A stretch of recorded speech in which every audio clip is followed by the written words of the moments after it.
नमस्कार, आप देख रहे हो जन्नत की पुकार। मनरेगा खत्म कर वीबी ग्राम जी लागू करने पर विवाद, कांग्रेस का सरकार पर बड़ा हमला। मोदी सरकार द्वारा देश की सबसे बड़ी ग्रामीण रोजगार गारंटी योजना मनरेगा को खत्म कर उसकी जगह 1 जुलाई 2024 से लागू की गई वीबी ग्राम की योजना को लेकर सियासत तेज हो गई है। कांग्रेस पार्टी ने इस फैसले को गरीबों के अधिकारों पर सीधा हमला बताते हुए केंद्र सरकार पर गंभीर आरोप लगाए हैं। कांग्रेस का कहना है कि यह बदलाव रोजगार गारंटी की मूल भावना को कमजोर करता है और इससे गांवों में काम मांगने वाले मजदूरों के हित प्रभावित होंगे। वहीं पार्टी ने मांग की है कि इस नई योजना को तुरंत वापस लेकर मनरेगा को उसके पुराने और मूल स्वरूप में बहाल किया जाए। साथ ही न्यूनतम मजदूरी 500 रुपये प्रतिदिन तय की जाए। इस पूरे मुद्दे पर आज कांग्रेस की ओर से प्रेस कॉन्फ्रेंस कर विस्तृत आरोप और आंकड़े पेश किए गए हैं, जिसमें सरकार की नई योजना की संरचना, फंडिंग पैटर्न और रोजगार उपलब्धता पर सवाल उठाए गए हैं। अब हम आपको इस प्रेस कॉन्फ्रेंस के कांग्रेस नेताओं द्वारा कही गई पूरी बात विस्तार से दिखाते हैं। Thank you friends for joining me in this press meet on a very important issue. आज एक बहुत ही दुखद दिन है।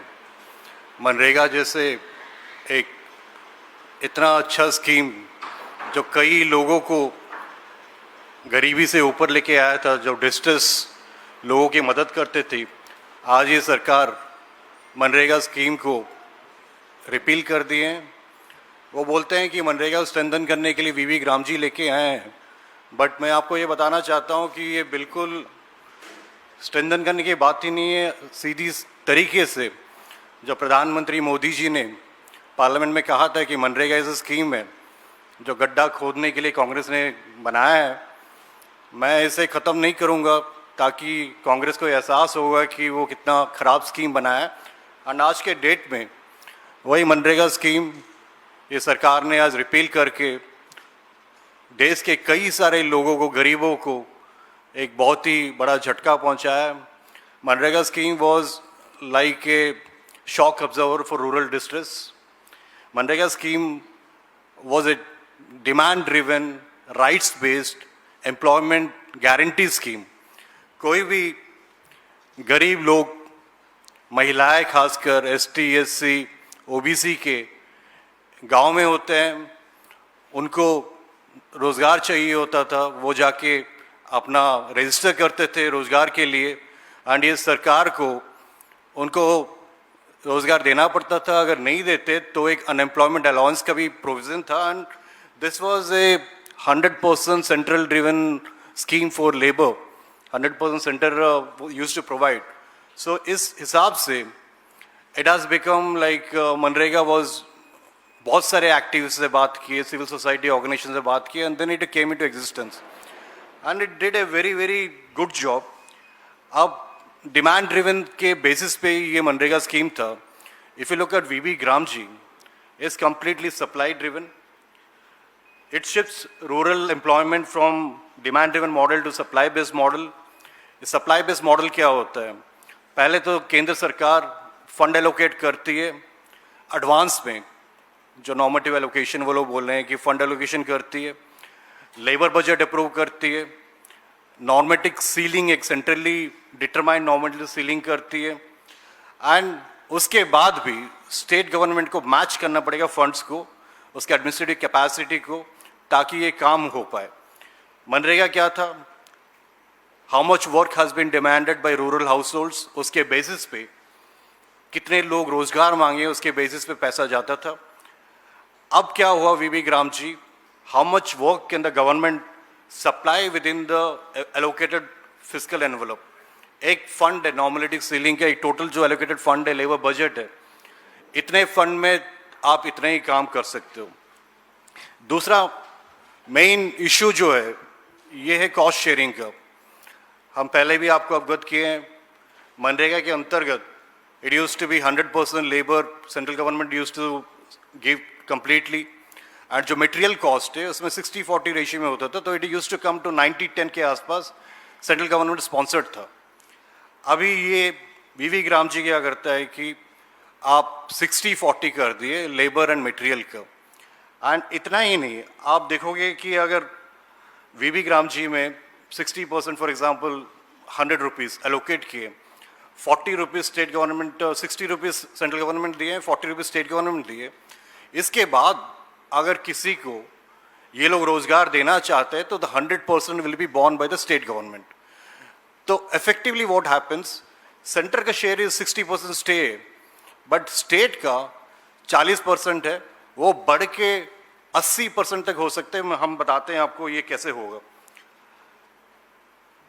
बेसिकली आप एवरेज देखोगे मैंडेज मनरेगा के अंतर्गत, जब मनरेगा चल रहा था, the average mandays was around 45-46 mandays, and the number of households who use to complete 100 mandays work was रफली 6-7% ऑफ वर्क। अब इस केस में देखोगे द वीबी ग्राम जी में नॉर्मेटिव एलोकेशन किए हैं, 60-40 फॉर्मूला शेयरिंग के किए हैं, एंड ये बताते हैं, चीख चीख के बोलते थे 125 दिन का काम हम आपको देंगे करके।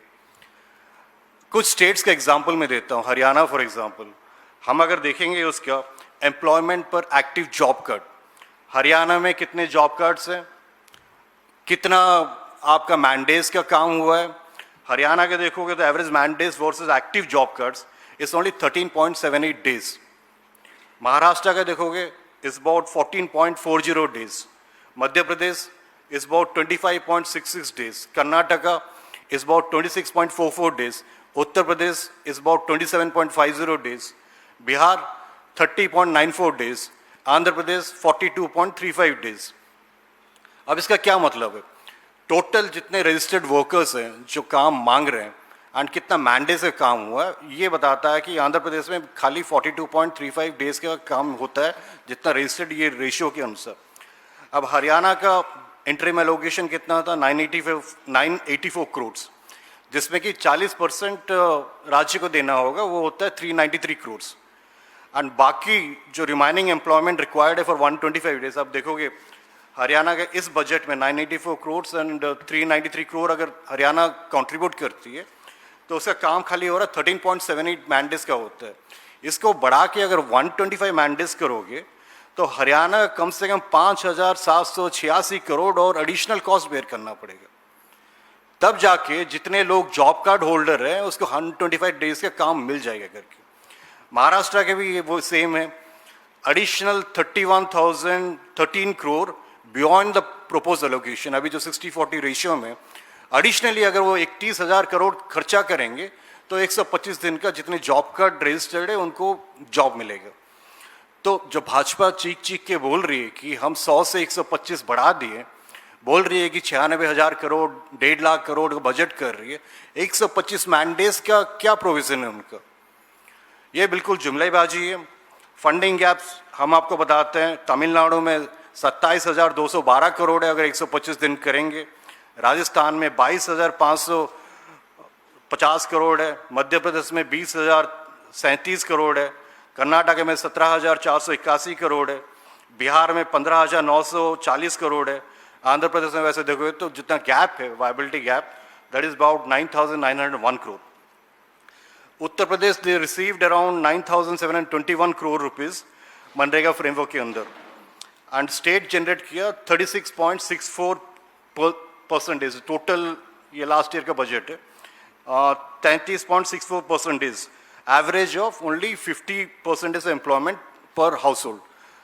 अब इस बजट में टोटल एवरेज ओनली 50 मैंडेज का है।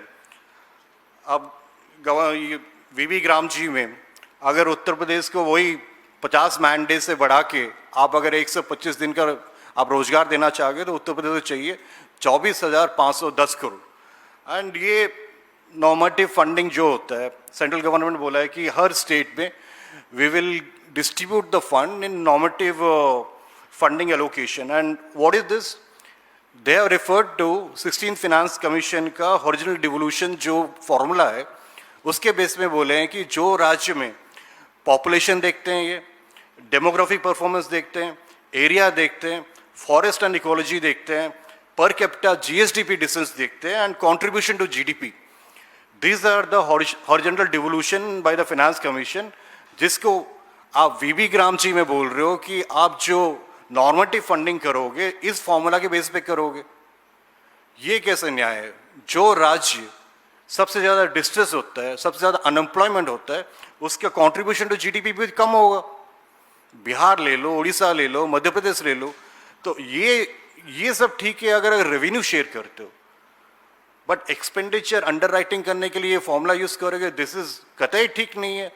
एंड ये बोलते हैं कि मनरेगा स्ट्रेंथन करने के लिए वीबी ग्राम जी हैं, हम फिर से बोल रहे हैं ये मनरेगा स्ट्रेंथन करने नहीं, मनरेगा को खत्म कर दिए, मनरेगा खत्म करिए, नया सेंट्रल स्पॉन्सर्ड स्कीम लेके आए जो कुछ लेना देना नहीं है, कि रोजगार देने के नाम में कुछ लेना देना नहीं है।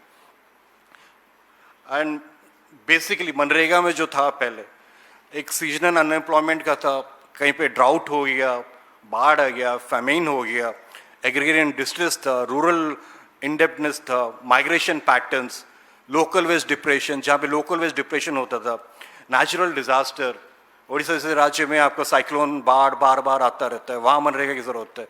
जहाँ माइग्रेशन होती है, बिहार हो, उत्तर प्रदेश हो, उड़ीसा हो, जहाँ माइग्रेशन होती है वहाँ मनरेगा की जरूरत है। बट ये फॉर्मूला चेंज करके नॉर्मेटिव एलोकेशन करके they have gone against the core principle of what actually the program should have been. This is not right, and this is against the spirit of providing employment to the rural people who need jobs. चौथा major reason था अभी कि बता दिए कि 60 day peak agriculture season में हम काम नहीं देंगे, बंद कर देंगे। एंड राज्यों को भी ये छूट दी है कि यू कैन डिसाइड कि कौन से 2 महीने आप चूज कर सकते हो पीक एग्रीकल्चर सीजन के है। इसकी आवश्यकता ही क्या है? मनरेगा इसलिए आया था कि अगर कोई खेती बाड़ी में काम नहीं करना चाहता है, वो वहाँ से खुश नहीं है, वहाँ पे उनको सेटिस्फेक्शन नहीं मिलता है, जो गरीब महिला है, जो आदिवासी महिला है, दलित महिला है, वो अपने घर के बाहर नहीं जाना चाहते हैं, तो वो मनरेगा का अवेल कर दे। अब एग्रीकल्चर जो होता है, जरूरी नहीं कि हर रूरल क्षेत्र में एग्रीकल्चर होता है और उस टाइप की मजदूरी की आवश्यकता है। One size fits all goes against the spirit of it. मान लीजिए कोई इंडस्ट्रियल एरिया है, वहाँ के रूरल एरिया है, वहाँ पे माइग्रेशन होता है, वहाँ खेती बाड़ी नहीं होता है, तो उस जगह में 2 महीने के लिए आप स्टेट वाइज सीलिंग कर दियो कि एग्रीकल्चर सीजन में मनरेगा का नहीं होगा, तो दिस गोस अगेंस्ट जो वीबी ग्राम जी भी है, गारंटी, रोजगार गारंटी बोल रहे हैं ना, गारंटी खत्म हो गया। तीसरा बात है वेज का बात कर रहे हैं। स्टैंडिंग कमेटी ने भी बार बार रिकमेंडेशन दिए कि वेज रेट आज के डेट में बहुत कम है। नागालैंड में 212 के आसपास है, उत्तर प्रदेश में 250 के आसपास है, बहुत जगह वेज रेट कम है। इसलिए कम है क्योंकि वो एक इंडेक्स को मानते हैं जो बोलते हैं consumer price index for agriculture labours, and this is an outdated consumption structure. ये आज के दिन में कुछ लेना है, उसके बेस ईयर भी 2011 का। And multiple standing committee report, उनने ये बार बार ये बोलती आ रही कि वेज रेट बढ़ाओ बढ़ाओ बढ़ाओ, सुनते ही नहीं है। आज के डेट में वेज रेट कम ही है, एंड इतने वेज रेट में ये बिल्कुल वीबी ग्राम जी लेके आए, अभी तक वेज रेट नोटिफाई नहीं किए, जहाँ मेरे ज्ञान में अभी तक नहीं है कि वेज रेट नोटिफाई नहीं किए। नॉर्मली आप अप्रैल मई में नोटिफाई करते हो हर साल, इस बार वेज रेट नोटिफाई नहीं किए होंगे, I don't have the information, but हम लोग का वही डिमांड था कि that has to be mapped with a competitive index. It can't be CPIML. This was one of the decision. And छठा पॉइंट है आइडेंटिफाइंग ऑफ वर्क। मनरेगा में जैसे होता है कि काम का आप कैसे आइडेंटिफाई करते हो, ग्राम सभा होता था, गांव वाले बैठते थे, गांव के लोग बैठते थे, वो बोलते थे हमारे गांव में ये सड़क चाहिए, ये आदिवासी बस्ती है, इसको लैंड का कुछ डेवलपमेंट चाहिए, इस पर्टिकुलर जगह में हमें ये काम चाहिए। वो खत्म, आज के डेट में वो खत्म। अभी ये नहीं है कि गांव को क्या चाहिए, अभी ये है कि केंद्र सरकार डिसाइड करेगी कि गांव को क्या चाहिए। इन्होंने बोला है दे हैव पॉन्ड्स में कर सकते हो, वाटर कंजर्वेशन स्ट्रक्चर पे कर सकते हो, लैंड डेवलपमेंट कर सकते हो, ड्रेनेज में कर सकते हो, irrigation channel and community infrastructure. But ये प्लान्स बनते कैसे हैं? मैं एक सांसद हूँ लोकसभा का, जमीनी स्थल से जुड़ा हुआ हूँ, आज नोटिफाई हुआ। एक हफ्ते तक मैं अपने सरपंच समिति, अपने जितने सारे पंचायत समिति चेयरमैन, सबसे जिला परिषद मेंबर्स, विधायक, सबसे बात किया कि आपको पता है कि क्या प्लान बन रहा है? बोले नहीं सर, एक पोर्टल में अपलोड हो रहा है, हमें कुछ पता नहीं है, कोई सलाह नहीं हुआ। आज 1 जुलाई, आज के डेट से वो प्लान अप्रूव हो जाएगा। वो प्लान आया कहाँ से? हकीकत में तो ये वो प्लान जो आपके एडीओस होते हैं, आपके पीओस होते हैं, पंचायत एग्जीक्यूटिव ऑफिसर होते हैं, सेक्रेटरीज वगैरह होते हैं, वो अपने आप प्रोजेक्ट ले लिए एंड अपलोड कर दिए पोर्टल में। तो ग्राम सभा कहाँ गया ये? दिस इज सिंपली कि आप जो अधिकार है, लोगों का अधिकार है, गांव वाला का अधिकार है, ग्राम सभा का अधिकार है, उसको निकाल के आप ऑफिसर के हाथ में पकड़ा दिए। आज से चालू है वीबी ग्राम जी, किसी को पता नहीं है कि वो प्लान्स क्या है, वो प्रोजेक्ट्स क्या है, कहां से आए। एंड इसके लिए ये सारी चीज है। तो आप सबको यही अवगत करना चाहता हूं, कांग्रेस पार्टी, हम अपना मनरेगा बचाओ संग्राम भी किए थे, हम हर स्टेट में रैली भी किए, हर पंचायत में गए, आदरणीय खारगे जी, राहुल जी का चिट्ठी भी सारे जितने मनरेगा वर्कर्स तक पहुंचाए। एंड ये लड़ाई हम सदन से लेके सड़क तक करते आए एंड आगे भी करते रहेंगे। हमारा यही अपील रहेगा कि आज के डेट में हम ये सरकार से आपके माध्यम से अपील करते हैं कि तुरंत वीबी ग्राम जी को रिपील कीजिए, मनरेगा को वापस लेके आओ और मजबूती से लेके आइए। एंड जो उसका नेचर था, आर्किटेक्चर था, rights based demand driven employment guarantee scheme, उसको आप कन्वर्ट कर दियो एक supply driven, government driven, officer based scheme, जो कि the government will decide which state will get which money based on the normative allocation। जो 16 finance commission के जो horizontal devolution of the funds होते हैं, जो रेवेन्यू होता है, उसके बेसिस पे आप मनरेगा जैसे स्कीम पे वीबी ग्राम जी से कैसे लागू करोगे? You're changing the whole nature of the scheme, and this is very, very unfortunate. We will continue to press for our issues. We continue to fight that MNREGA is restored back। जो rights based अधिकार है, लोगों का अधिकार है, गांव वाला हूं, मुझे नौकरी चाहिए, मुझे रोजगार चाहिए, मैं जाके बोलूं मुझे रोजगार चाहिए, सरकार नहीं दे पाएगी तो उनको 15 दिन के अंदर अनएम्प्लॉयमेंट अलाउंस मिले। काम वही हो जो लोग गांव वाले डिसाइड करे, ग्राम सभा डिसाइड करे, ये हम लोग का मेन डिमांड है। एंड कांग्रेस पार्टी इसके लिए सड़क से लेके हम सदन तक लड़ेंगे। ये आंदोलन जारी रहेगा। पिछले दिनों, पिछले साल जब से ये अप्रूव हुआ तब से हर जगह पे हम रैली करते हैं। हमारा यही रहेगा, हम चाहते हैं कि वेज रेट भी कम से कम 500 रुपया हो, क्योंकि ये जितना कम वेज रेट में ये बिल्कुल चलता नहीं है। नॉर्मेटिव एलोकेशन पे रिकंसिडर करो। नॉर्मेटिव एलोकेशन जो मॉडल है आपका, ये चलेगा नहीं। एंड जो था, जो मेन उसके आत्मा में था मनरेगा स्कीम का, उसको वापस लेके आओ। हर हाथ को काम चाहिए, काम का सही दाम चाहिए। ये बोल के मैं अपना प्रेस मीट यही खत्म करता हूँ। आप लोगों को कोई सवाल है तो I can take a few questions.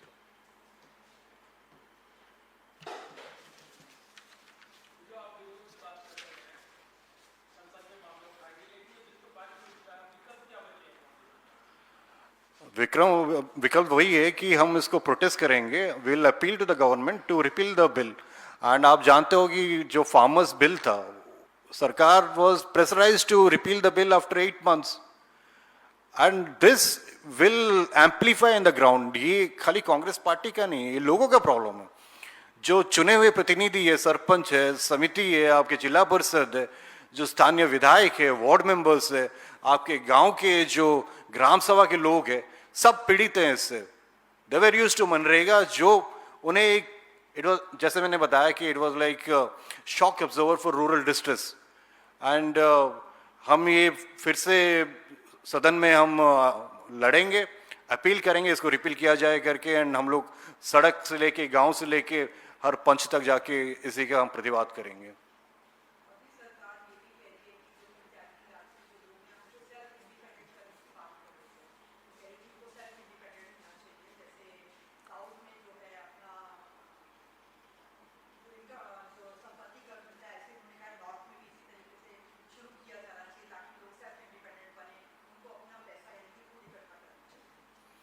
देखिए, आप जो बोल रहे हो वो टैक्स रेवेन्यू का बात कर रहे हो शायद।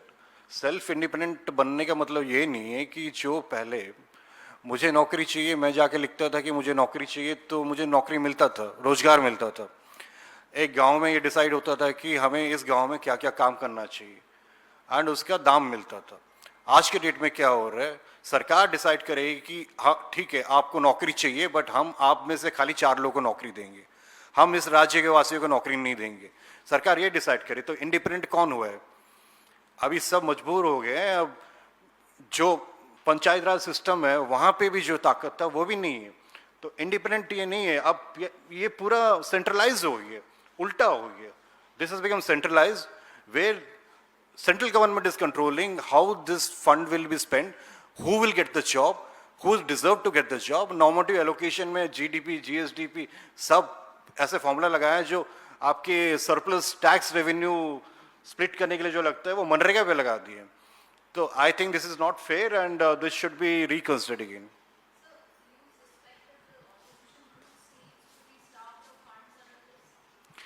I spoke about Uttar Pradesh and Haryana in my example. It's not about opposition rule states. Now the thing is, it used to be 90-10, 100% labor and 75-25. Now, आप लास्ट ईयर का budget दोगे तो उत्तर प्रदेश का जैसे एग्जांपल दिया था मैं, उत्तर प्रदेश को मिला था 9,721 crores and they could cover 33.64 crore man days. मान लीजिए Uttar Pradesh now doesn't have that kind of fund and this was only 50 average percentage का था। इसको बढ़ा के 125 दिन करोगे तो केंद्र सरकार पैसा नहीं दे रहा आपको। That is a trick. It's only 50 mandays with 10,000 crore rupees. Now if you want to do it 125 mandays, लोग डिमांड करेंगे ना 125 दिन, तो जो केंद्र सरकार का पैसा है दैट इज फिक्स्ड। एडिशनल जितना कॉस्ट है the state has to bear it. तो रेशियो अभी 60-40 बोल रहे हैं, but it could be like state is paying almost 80%, क्योंकि they have a cap on the total funds which they can allocate to a state.